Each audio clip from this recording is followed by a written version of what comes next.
Shannon, if you can let us know what we need to know happened here. Did Senator Cory Booker break rules to release these documents?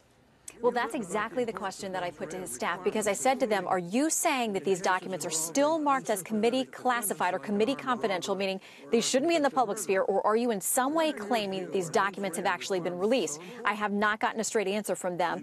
It would suggest the way that they've released these, that what's happened is they have put out these 4 documents, continuing to have this committee confidential label on them. You heard Senator Booker go back and forth with a number of folks on the panel today saying, I know what I'm doing is against policy. I'm willing to take the consequences. He did talk about this as being his, quote, I am Spartacus moment. Said he's willing to take the penalty and the punishment.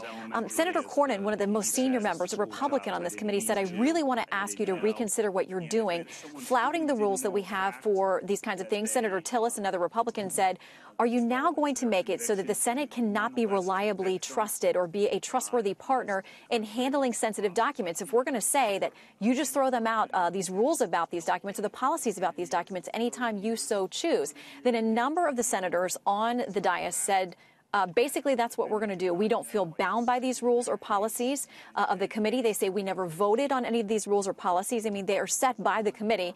But these people say never voted on them, not going to follow by them. Now, I can tell you one of the documents I'm looking at is one that came up last night between Senator Booker and the nominee Judge Kavanaugh about an email entitled Racial Profiling. I've got that in front of me. It was a discussion within the Bush administration about how they were going to work on security policies.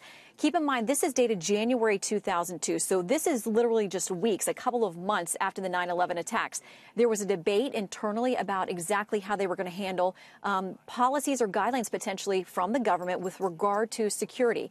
This is what Judge Kavanaugh said at the time to one of the other members. He said, the people who favor some use of race or national origin obviously don't need to grapple with these interim questions, but the people, and Judge Kavanaugh says, such as you and I, referring to himself, who generally favor effective security measures that are race neutral, we do need to grapple with these things now. So what he and another person were discussing is we want to try to find some way to make these security measures effective. But he said, I generally favor race neutral. Last night, Senator Booker kept pounding on that, saying, well, generally race neutral means that you may have been willing to consider something that was not race neutral. Keep in mind, this is in those heated weeks and months after 9/11. So it's clear that this administration would have really tough questions that they were contending with. But now these are public. And again, I wait to hear from the Booker staff, from the senator himself, about whether that committee confidential label has been lifted. But as far as I understand right now, it isn't. He's decided to release them anyway. He says he's willing to take the consequences. So they were leaked by the New York Times. Cory Booker followed up, right, Shannon? That's the process we understand right now. And you wonder how many more emails could be leaked during this process. Can any of this stop this nomination? You know what? It feels at this moment that the Democrats are really doing whatever they can to at least slow this process down. You know, they've been taking a lot of heat from progressive groups. There were 13 of them that signed on to a letter yesterday, really calling out the Senate Democrats, their leadership, the Senate Minority Leader Chuck Schumer, saying, we don't like this. You guys aren't doing enough to actually put the brakes on this thing. So again and again, since this hearing started, and well before that, but once it formally got started, the objection has been there are documents we don't have. For the documents you have given us, we don't have enough time. This has got to be delayed.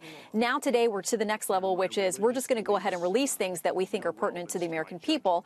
And why should we go through this process that is long and arduous? We don't have enough time. Let's slow everything down. And they've questioned this idea that the Bush administration, that President Bush 43 has the power to assert a privilege over these documents. They don't belong to Brett Kavanaugh. They don't belong to the Senate. Many of these documents really are within the purview of the former president. Senator Cornyn said this Senate can't just ignore presidential privilege because they don't like how it works.